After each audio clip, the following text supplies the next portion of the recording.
നമസ്കാരം. നമ്മുടെ രാജ്യം അതിൻ്റെ ചരിത്രത്തിൽ ഇതുവരെ സംഭവിച്ചിട്ടില്ലാത്ത ഒരു പ്രതിസന്ധിയിലേക്ക് കൂപ്പുകുത്തിയിരിക്കുകയാണ് എന്നുള്ളത് ഇപ്പോഴും പല ആൾക്കാർക്കും മനസ്സിലായിട്ടില്ല. നമ്മുടെ പ്രധാനമന്ത്രി നമ്മളോട് കുറച്ച് ദിവസം മുമ്പ് ചെലവ് ചുരുക്കി ജീവിക്കണം എന്ന് പറഞ്ഞത് എന്തുകൊണ്ടാണെന്ന് പല ആൾക്കാരും മനസ്സിലാക്കിയിട്ടില്ല. അത്ര വലിയ ഒരു ഗുരുതര പ്രതിസന്ധി നമ്മുടെ രാജ്യം നേരിടുകയാണ്. അതിൻ്റെ ഒരു പ്രധാനപ്പെട്ട കാരണത്തെക്കുറിച്ച് ഞാൻ മുമ്പ് വീഡിയോ ചെയ്തിരുന്നു. രണ്ടാമത്തെ പ്രധാനപ്പെട്ട കാരണമാണ് ഇവിടെ പറയുന്നത്. നിങ്ങൾക്കറിയാം, ആധുനിക കാലത്ത് ഏതൊരു രാജ്യത്തിൻ്റെയും ജീവരക്തം എന്ന് പറയുന്നത് പെട്രോളിയം ഉത്പന്നങ്ങളാണ്. പെട്രോളിയം ഇല്ലെങ്കിൽ ഒരു രാജ്യവും ചലിക്കുകയില്ല. ഇപ്പോൾ നമ്മുടെ സംസ്ഥാനത്തേക്ക് നമുക്ക് വേണ്ടതായിട്ടുള്ള ഉത്പന്നങ്ങളൊക്കെ തന്നെ പുറത്തു നിന്നാണ് വരുന്നത്. പച്ചക്കറി കൂടുതലായിട്ടും തമിഴ്നാട്ടിൽ നിന്നാണ് വരുന്നത്.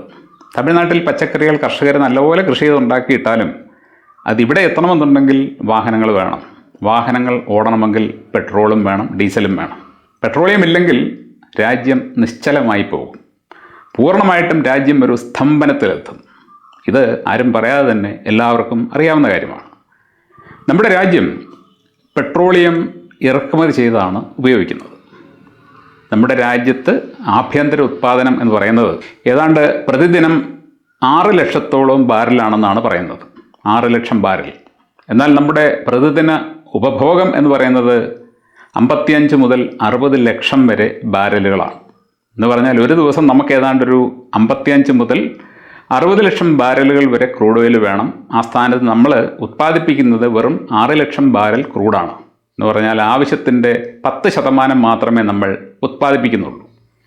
ഈ ഉത്പാദനം വർദ്ധിപ്പിക്കാൻ യാതൊന്നും തന്നെ ഇപ്പോൾ ഭരിച്ചുകൊണ്ടിരിക്കുന്ന സർക്കാർ ചെയ്തിട്ടില്ല. എന്നാൽ അവർ പേടിക്കുകയും ഭയക്കുകയും അനുസരിക്കുകയും ഒക്കെ ചെയ്യുന്ന അമേരിക്ക കഴിഞ്ഞ 10 കൊല്ലം കൊണ്ട് അവരുടെ ഓയിൽ ഉത്പാദന ശേഷി വളരെയധികമായി കൂട്ടി ഇപ്പോൾ ലോകത്ത് ഏറ്റവും അധികം എണ്ണ ഉത്പാദിപ്പിക്കുന്ന രാജ്യമായിട്ട് മാറിയിരിക്കുകയാണ്. എന്ന് പറഞ്ഞാൽ അമേരിക്കയ്ക്ക് ആവശ്യത്തിനുള്ള എണ്ണ അവർ സ്വയം ഉണ്ടാക്കുന്നു. അവർക്ക് ഇറക്കുമതികളില്ലെങ്കിലും മുമ്പോട്ട് പോകാൻ പറ്റും. എന്നാൽ നമ്മുടെ രാജ്യത്ത് ആഭ്യന്തര ഉത്പാദനം കൂട്ടാൻ യാതൊന്നും നമ്മുടെ സർക്കാർ ചെയ്തില്ല. ശ്രീ നരേന്ദ്രമോദി ഭരണത്തിലിരിക്കുമ്പോൾ അദ്ദേഹം പ്രാധാന്യം കൊടുത്തിട്ടുള്ളത് അമ്പലം പണിയുന്ന കാര്യത്തിനും പള്ളികൾ പൊളിക്കുന്ന കാര്യത്തിനുമൊക്കെയാണ്. ഇന്ത്യയിലെ ഹിന്ദുക്കളുടെ ഏറ്റവും വലിയ ആവശ്യമായിരുന്ന രാമക്ഷേത്രം, അതായത് ചോർന്നൊലിക്കുന്ന ഒരു രാമക്ഷേത്രം അദ്ദേഹം അവർക്ക് പണിതു കൊടുത്തു. എന്നാൽ ഇന്ത്യ എന്ന് പറയുന്ന മഹാരാജ്യം എന്നെങ്കിലും ഒരു ഊർജ പ്രതിസന്ധിയിലേക്ക് കൂപ്പുകുത്തിക്കഴിഞ്ഞാൽ അതിനെ എങ്ങനെ നേരിടാൻ പറ്റുമെന്ന് അദ്ദേഹം ചിന്തിച്ചില്ല. എല്ലാ രാജ്യങ്ങൾക്കും, ലോകത്തുള്ള ഒട്ടുമിക്ക പ്രധാന രാജ്യങ്ങൾക്കും ഓയിൽ റിസർവുകളുണ്ട്. സ്ട്രാറ്റജിക് പെട്രോളിയം റിസർവ് എന്നാണ് അതിനെ വിളിക്കുന്നത്, SPR. നമ്മുടെ രാജ്യത്ത് ഈ SPR തുടങ്ങുന്നത് 2000 ആണ്ടിലാണ്. ആ സമയത്ത് നമ്മുടെ രാജ്യം നമുക്കും ഇതുപോലെ തന്നെ ഒരു ഊർജ പ്രതിസന്ധി നേരിട്ട് കഴിഞ്ഞാൽ അത്യാവശ്യം റിസർവ് ഓയിൽ കയ്യിലുണ്ടായിരിക്കണം എന്ന് കരുതിക്കൊണ്ട് ഏതാണ്ടൊരു 4 കോടിയില്ല 3.9 കോടി എന്നാണ് പറയുന്നത്. 3.9 കോടി ബാരലിൻ്റെ ഒരു SPR ഉണ്ടാക്കി, റിസർവ് ഉണ്ടാക്കി ഭൂമിക്കടിയിൽ. ആ സമയത്ത് 2000 ആണ്ടുകളിലൊക്കെ നമുക്കറിയാം വാഹനങ്ങൾ കുറവാണ്. ആ സമയത്ത് ഇന്ത്യയിൽ മൊത്തത്തിൽ ഏതാണ്ടൊരു 5 കോടി വാഹനങ്ങൾ മാത്രമേ ഉണ്ടായിരുന്നുള്ളൂ എന്നാണ് പറയുന്നത്. ഒരു 5 കോടി വാഹനങ്ങൾ. ഈ 5 കോടി വാഹനങ്ങളിൽ ഭൂരിഭാഗവും 2 വീലറുകളാണ്. സ്കൂട്ടറുകളോ ബൈക്കുകളോ മോപ്പഡുകളോ ഒക്കെ. വലിയ വണ്ടികളും കാറുകളുമൊക്കെ തുലവും കുറവാണ്. അവിടെ നിന്നും ശ്രീ നരേന്ദ്രമോദി അധികാരത്തിൽ കയറുന്ന 2014 എത്തുമ്പോൾ നമ്മുടെ രാജ്യത്തെ വെഹിക്കിൾ പോപ്പുലേഷൻ എന്ന് പറയുന്നത് ഏതാണ്ടൊരു 20 കോടി വാഹനങ്ങളാണ്.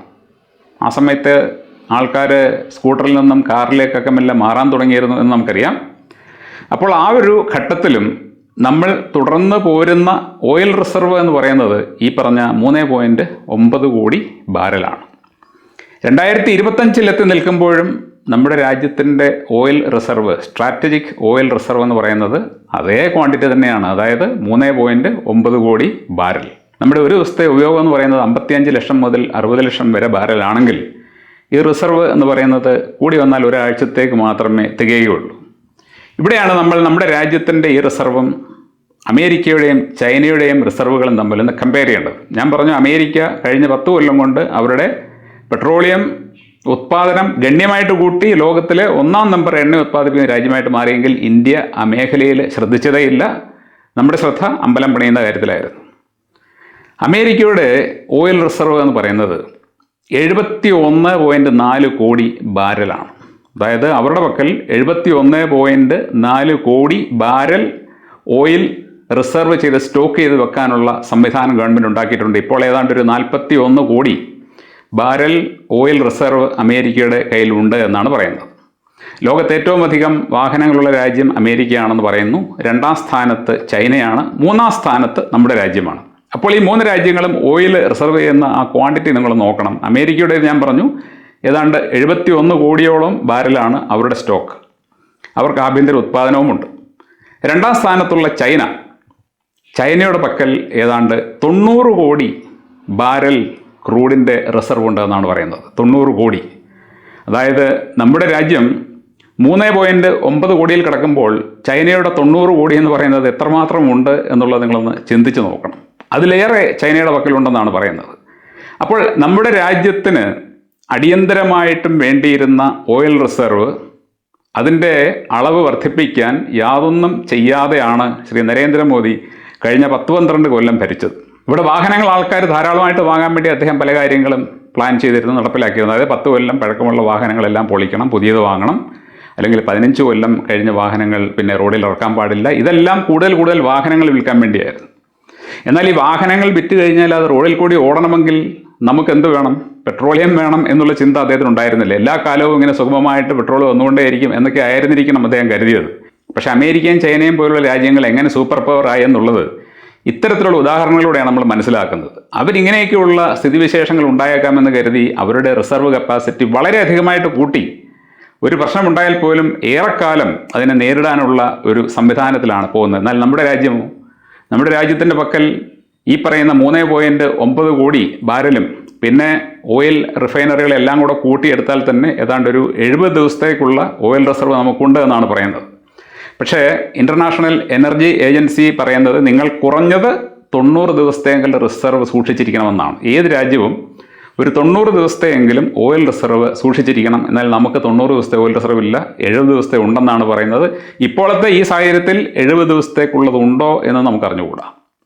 പിന്നെ ഗ്യാസിൻ്റെ കാര്യം എടുത്തു കഴിഞ്ഞാൽ നമ്മുടെ രാജ്യത്ത് ഒരു ദിവസം വേണ്ടത് 80,000 ടൺ LPG ആണ്. 80,000 ടൺ. ഇതിൻ്റെ റിസർവ് എന്ന് പറയുന്നത് വെറും 1,40,000 ടൺ മാത്രമാണ്. അതായത് 2 ദിവസത്തേക്കുള്ള LPG റിസർവ് പോലും നമുക്കില്ല. ഈ റിസർവ് ഇല്ലാത്തടത്താണ് ശ്രീ നരേന്ദ്രമോദി പരമ്പരാഗതമായിട്ട് വിറകോ ഉണങ്ങിയ ചാണകമോ ഒക്കെ ഉപയോഗിച്ച് കുക്ക് ചെയ്തുകൊണ്ടിരുന്ന പല ആൾക്കാരുടെ നിങ്ങൾ അതൊക്കെ ഉപേക്ഷിച്ചിട്ട് ഗ്യാസിലോട്ട് വരണമെന്ന് പറഞ്ഞത്. നമ്മുടെ രാജ്യത്ത് ഗ്യാസ് വളരെയധികമായിട്ട് നമ്മൾ തന്നെ ഉണ്ടാക്കി, അത് എക്സ്ട്രാ ആണ്, അത് വിൽക്കാൻ ഇവിടെ ആൾക്കാരെ ആവശ്യമുണ്ട്. അങ്ങനെ ഒരു സാഹചര്യത്തിൽ അദ്ദേഹം പറഞ്ഞെങ്കിൽ കുഴപ്പമില്ലായിരുന്നു. ഇത് പൂർണ്ണമായിട്ടും ഇറക്കുമതി ചെയ്യുന്നതാണ്. 2 ദിവസത്തേക്കുള്ള റിസർവ് പോലും നമ്മുടെ രാജ്യത്തില്ല. എന്നിട്ടും പുതിയ ആൾക്കാരെ വോട്ട് കിട്ടാൻ വേണ്ടി ഇങ്ങനെയൊക്കെയുള്ള കാര്യങ്ങളിലേക്ക് കൊണ്ടുവന്നിട്ട് ഇപ്പോൾ നമ്മുടെ ഹോട്ടലുകാർക്കും വീട്ടുകാർക്കും കൊടുക്കാൻ പോലും ഗ്യാസ് ഇല്ലാത്ത ഒരു അവസ്ഥയിലെത്തി നിൽക്കുകയാണ്. ഞാനിത് എന്തുകൊണ്ട് പറയുന്നതെന്ന് ചോദിച്ചു കഴിഞ്ഞാൽ, ഒരു രാജ്യം ഭരിക്കുന്ന സർക്കാർ ശ്രദ്ധിക്കേണ്ട പ്രധാനപ്പെട്ട കാര്യങ്ങളിലൊക്കെ ശ്രദ്ധിക്കണമെങ്കിൽ അവർ ഭരണം അറിഞ്ഞിരിക്കണം. അവരുടെ മുൻഗണന എന്ന് പറയുന്നത് രാജ്യത്തിൻ്റെ മൊത്തത്തിലുള്ള സുരക്ഷിതത്വമായിരിക്കണം, വളർച്ചയായിരിക്കണം.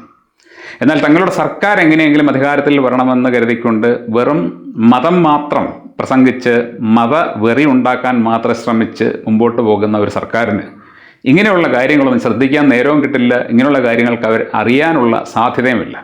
2014 ശ്രീ നരേന്ദ്രമോദി അധികാരത്തിൽ കയറുന്ന സമയം എന്ന് പറയുന്നത് ലോകം മുഴുവൻ നല്ല ഒരു വളർച്ചയിലേക്ക് പോയിക്കൊണ്ടിരിക്കുന്ന സമയമാണ്. ആ സമയത്ത് നമ്മുടെ രാജ്യത്തിൻ്റെ ഭരണം ഇദ്ദേഹത്തിൻ്റെ കീഴിലേക്ക് മാറിക്കഴിഞ്ഞപ്പോൾ അവിടെ നിന്നും ഇങ്ങോട്ടുള്ള അദ്ദേഹത്തിൻ്റെ പ്രവർത്തനങ്ങളാണ് നമ്മുടെ രാജ്യത്തെ ഇപ്പോൾ ഈ അവസ്ഥയിൽ എത്തിച്ച് നിർത്തിയിരിക്കുന്നത്. ഇത് എത്ര കണ്ട് രൂക്ഷമായിട്ട് മാറും എന്നുള്ളത് എനിക്ക് പറയാൻ പറ്റില്ല. കാരണം നമ്മുടെ രാജ്യത്ത് നിന്നും ഫോറിൻ കറൻസി വളരെ അധികമായിട്ട് പുറത്തേക്ക് പോകുന്നത് കൊണ്ട് ഓയിൽ ഇറക്കുമതി ചെയ്യാനുള്ള പണം നമ്മുടെ പക്കൽ ഇല്ലാതെ വരികയാണ്. അങ്ങനെ വരുമ്പോൾ നാളെ നമ്മൾ എങ്ങനെ ഇറക്കുമതി ചെയ്യും എന്നുള്ളൊരു പ്രശ്നം വരുന്നുണ്ട്. അതുകൂടാതെയാണ് ക്രൂഡിൻ്റെ വില അന്താരാഷ്ട്ര മാർക്കറ്റിൽ കൂടിക്കൊണ്ടിരിക്കുന്നത്. അങ്ങനെ കൂടിക്കൊണ്ടിരിക്കുമ്പോൾ നമ്മുടെ ബാധ്യതയും കൂടുകയാണ്. അപ്പോൾ ഈ ഒരു അവസ്ഥയിലേക്ക് നമ്മളെ എത്തിച്ചത് ഈ ഭരണമാണ്. നമ്മുടെ രാജ്യത്തിൻ്റെ ഏറ്റവും അടിയന്തരമായിട്ട് ആവശ്യമുള്ള ഒരു വസ്തു അത് നമ്മൾ പൂർണ്ണമായിട്ടും ഇറക്കുമതിയാണ് ചെയ്യുന്നതെങ്കിൽ അതിൻ്റെ കരുതൽ ശേഖരം എത്രയധികം ഉണ്ടായിരിക്കണം എന്നുള്ളത് നമ്മൾ പറയാതെ തന്നെ ഇവിടുത്തെ ഭരണകർത്താക്കൾ അറിയേണ്ടതാണ്. നമ്മളെ സംബന്ധിച്ച് നമുക്ക് ഭക്ഷ്യവസ്തുക്കൾക്ക് കുഴപ്പമില്ല. നമ്മുടെ കർഷകർ നന്നായിട്ട് അധ്വാനിച്ച് ഭക്ഷ്യവസ്തുക്കൾ ഉണ്ടാക്കുന്നുണ്ട്. അതുകൊണ്ട് അതിൻ്റെ റിസർവ് നമുക്ക് ആവശ്യത്തിനുണ്ട്. എന്നാൽ ഇപ്പോൾ അതും ബാധിക്കപ്പെടാൻ പോവുകയാണ്. കാരണം കർഷകർക്ക് കൃഷി ചെയ്യണമെന്നുണ്ടെങ്കിൽ വളം വേണം. വളം നമ്മൾ ഇറക്കുമതി ചെയ്യുകയാണ്. ഇപ്പോൾ ഇറക്കുമതി തടസ്സപ്പെട്ടിരിക്കുകയാണ്. ഇറക്കുമതി ചെയ്യാൻ നമ്മുടെ രാജ്യത്തിൻ്റെ പക്കൽ വേണ്ടത്ര ഡോളർ ഇല്ലാത്ത ഒരു സാഹചര്യത്തിലേക്ക് പോയിക്കൊണ്ടിരിക്കുകയാണ്. അങ്ങനെ വരുമ്പോൾ നമ്മുടെ കാർഷിക മേഖലയും തകരും. അവസാനം കഴിക്കാൻ ഭക്ഷണം പോലും വേണ്ടത്ര കിട്ടാത്ത ഒരു തരത്തിലേക്ക് നമ്മുടെ രാജ്യം പോകുമോ എന്ന ഭയം പോലും എനിക്കുണ്ട്. അതുകൂടാതെയാണ് ഈ ഡിസ്ട്രിബ്യൂഷൻ തടസ്സപ്പെടുന്നത്. അതായത് വേണ്ടത്ര പെട്രോളിയത്തിൻ്റെ സപ്ലൈ നമ്മുടെ രാജ്യത്തില്ല എന്നുണ്ടെങ്കിൽ ഇനി അഥവാ സാധനം ഉണ്ടാക്കിയാൽ പോലും അത് പ്രോപ്പർ രീതിയിൽ രാജ്യത്തിൻ്റെ വിവിധ ഭാഗങ്ങളിൽ എത്തിക്കാൻ പറ്റാതെ പോകുന്ന ഒരു സാഹചര്യം. ഇപ്പോൾ ശ്രീ നരേന്ദ്രമോദി ജൈവ കൃഷിയെക്കുറിച്ച് പറയുന്നുണ്ട്. അദ്ദേഹം ഇതേക്കുറിച്ച് ഒരു 10 കൊല്ലം മുമ്പ് പറഞ്ഞിരുന്നെങ്കിൽ നമുക്ക് അംഗീകരിക്കാൻ പറ്റുമായിരുന്നു. ഇപ്പോൾ പെട്രോളിയം കിട്ടാതെ വന്നപ്പോൾ, അല്ലെങ്കിൽ അദ്ദേഹത്തിന് ഇറക്കുമതി ചെയ്യാൻ പറ്റാത്ത സാഹചര്യം ഉണ്ടായപ്പോൾ പറയുകയാണ് നമ്മൾ ജൈവ കൃഷി ചെയ്യണമെന്ന്. ജൈവ കൃഷിയാണ് നമ്മൾ ചെയ്യേണ്ടത്. ഒരു 10 കൊല്ലം മുമ്പേ ആരംഭിച്ചിരുന്നെങ്കിൽ ഇപ്പോൾ നമ്മുടെ രാജ്യത്തെ കർഷകർക്ക് അതിന് വേണ്ട ട്രെയിനിങ് ഒക്കെ കൊടുത്ത് രാസവളത്തിൻ്റെ ഉപയോഗം കുറച്ചുകൊണ്ട് വന്ന് അവർക്ക് ശരിയായ രീതിയിൽ ആരോഗ്യകരമായ രീതിയിലുള്ള കൃഷി നടത്താൻ പറ്റുമായിരുന്നു. നമുക്ക് നല്ല ഉത്പന്നങ്ങളും കിട്ടുമായിരുന്നു. എന്നാൽ ആ മേഖലയിലേക്കൊന്നും ശ്രദ്ധ പോയില്ല. അന്ന് മുഴുവൻ മറ്റു രാജ്യങ്ങളെ സന്തോഷിപ്പിക്കാൻ വേണ്ടി ഇറക്കുമതി ചെയ്യുകയായിരുന്നു. അപ്പോൾ ശരിയായിട്ടുള്ള ദീർഘവീക്ഷണമില്ലാത്ത, രാജ്യത്തിൻ്റെ അടിസ്ഥാനമായിട്ടുള്ള പ്രശ്നങ്ങൾ മനസ്സിലാക്കാൻ കഴിവില്ലാത്ത ഒരു സർക്കാർ ഭരിച്ചു കഴിഞ്ഞാൽ ഇതും ഇതിനപ്പുറവും ഉണ്ടാകും. ഭരണം എന്ന് പറഞ്ഞു കഴിഞ്ഞാൽ ജനങ്ങളെ വൈകാരികമായിട്ട് മുതലെടുക്കുന്നതോ അവരുടെ ഇടയിൽ മതവെറി ഉണ്ടാക്കി അവരെ തമ്മിൽ തെറ്റിക്കുന്നതോ അല്ല എന്നുള്ളത് ഇനിയെങ്കിലും അങ്ങനെയൊക്കെ ചിന്തിക്കുന്ന ആൾക്കാർ മനസ്സിലാക്കണം. നമ്മുടെ രാജ്യത്തിൻ്റെ സാമ്പത്തിക സ്ഥിതി തകരുക എന്ന് പറഞ്ഞു കഴിഞ്ഞാൽ ഓരോ വ്യക്തിയുടെയും സാമ്പത്തിക സ്ഥിതി തകരുക എന്നുള്ളതാണ്. ഇപ്പോൾ തന്നെ നിങ്ങൾക്കറിയാം, ഹോട്ടലുകൾ അടച്ചു പൂട്ടുമ്പോൾ ആ ഹോട്ടൽ ഉടമകൾ മാത്രമല്ല, അവിടെ ജോലി ചെയ്യുന്ന ആൾക്കാരുടെ വരുമാനം നിലയ്ക്കുകയാണ്. ആ ഹോട്ടലിലേക്ക് സാധനങ്ങൾ സപ്ലൈ ചെയ്തിരുന്നവരുടെ ബിസിനസ് കുറയുകയാണ്. അങ്ങനെ നോക്കുമ്പോൾ നമ്മൾ ഓരോ മേഖലയും എടുത്ത് പരിശോധിക്കുമ്പോൾ രാജ്യമൊട്ടാകെ ഈ ഗവൺമെൻറ്റിൻ്റെ ഇത്തരത്തിലുള്ള കഴിവില്ലായ്മ മൂലം എത്രയെത്ര ആൾക്കാരുടെയാണ് അന്നം മുട്ടാൻ പോകുന്നത്. അപ്പോൾ നമ്മുടെ രാജ്യത്തെ ജനങ്ങൾ ഇത് തിരിച്ചറിയണം. രാജ്യം ഭരിക്കുക എന്ന് പറഞ്ഞു കഴിഞ്ഞാൽ അത് അങ്ങേയറ്റം കഴിവുള്ള ആൾക്കാർക്ക് മാത്രം പറ്റുന്ന ഒന്നാണ്. ചില വീടുകളിൽ നിങ്ങൾ കണ്ടിട്ടുണ്ട്, കാരണവന്മാരുണ്ടാക്കിയിട്ടിരിക്കുന്ന സ്വത്തുക്കളൊക്കെ എടുത്ത് കുറേ കാലം അടിച്ചു പൊളിച്ച് കുറേ പേര് ജീവിക്കും. അത് കഴിഞ്ഞിട്ട് ആ സമയത്തൊക്കെ അവൻ ആ പഴയ സ്വത്തെടുത്തിട്ടാണ്, അല്ലെങ്കിൽ അവരുണ്ടാക്കിയിട്ട അവരുടെ അധ്വാനത്തിൻ്റെ ഫലമാണ് അനുഭവിക്കുന്നത്. എന്നിട്ട് ഇവൻ നാട്ടുകാരുടെ കയ്യിൽ പത്രാസ് കാണിച്ച് നടക്കാൻ ഞാൻ വലിയ പണമുള്ള വീട്ടിലെ ആളാണ്. എന്നാൽ അവൻ ധൂർത്തടിക്കുന്ന അനുസരിച്ചിട്ട് ആ പണം കൂടുതൽ ഉണ്ടാക്കാനുള്ള കഴിവ് അവനില്ല എന്നുണ്ടെങ്കിൽ തീർച്ചയായിട്ടും ഒരു ദിവസം അവനൊരു ഭിഷക്കാരനായിട്ട് റോഡിലേക്ക് ഇറങ്ങേണ്ടി വരും. അപ്പോൾ അന്ന് ജാട കാണിച്ച് നടന്നവൻ ഇപ്പോൾ ഈ അവസ്ഥയിലെത്തിയല്ലോ എന്ന് ആൾക്കാർ പറയും. പക്ഷെ അപ്പോഴേക്കും വളരെ വൈകിപ്പോയിരിക്കും. അപ്പോൾ നമ്മുടെ രാജ്യവും ഏതാണ്ട് സമാനമായൊരു അവസ്ഥയിലൂടെയാണ് കടന്നു പോകുന്നത്. ഇന്ത്യൻ റുപ്പിയുടെ മൂല്യം ഇടിഞ്ഞിടിഞ്ഞ് നിങ്ങൾക്കറിയാം, അതിപ്പോൾ $1 100 എന്ന നിലയിലേക്ക് പെട്ടെന്ന് പോയിക്കൊണ്ടിരിക്കുകയാണ്. അതിനെ പിടിച്ചു നിർത്താൻ യാതൊരു മാർഗവും നമ്മുടെ സർക്കാരിൻ്റെ പക്കലില്ല. അവർക്കൊന്നും തന്നെ ചെയ്യാനും പറ്റില്ല. അവർക്ക് ആകപ്പാടെ ചെയ്യാൻ പറ്റുന്ന ചില കാര്യങ്ങളുണ്ട്, പക്ഷേ അത് ചെയ്യാനും അവർക്ക് പറ്റില്ല. കാരണം അമേരിക്കയുടെ ബന്ധനത്തിൽ കിടക്കുകയാണ്, അല്ലെങ്കിൽ അമേരിക്കയുടെ കർക്കശമായിട്ടുള്ള നിയന്ത്രണത്തിൽ നിൽക്കുന്ന ഒരു വ്യക്തിയാണ് ശ്രീ നരേന്ദ്രമോദി. അതുകൊണ്ട് തന്നെ അദ്ദേഹത്തിന് ഇപ്പോഴത്തെ ഈ പ്രതിസന്ധി മറികടക്കാൻ നമ്മളെ സഹായിക്കാൻ കെൽപ്പുള്ള രാജ്യങ്ങളോട് ഡീൽ ചെയ്യാൻ പറ്റാത്ത ഒരവസ്ഥയിലാണ്. അതായത് ഇറാൻ, റഷ്യ മുതലായ രാജ്യങ്ങളോട് നമ്മൾ ഡീൽ ചെയ്ത് കഴിഞ്ഞാൽ നമ്മുടെ ഇപ്പോഴത്തെ പ്രതിസന്ധി നമുക്ക് വളരെ വേഗം മറികടക്കാൻ പറ്റും. പക്ഷേ അതിനും ധൈര്യമില്ലാത്ത ഒരു ഗവൺമെൻറ്റാണ് കേന്ദ്രം ഭരിക്കുന്നത്. Thank you.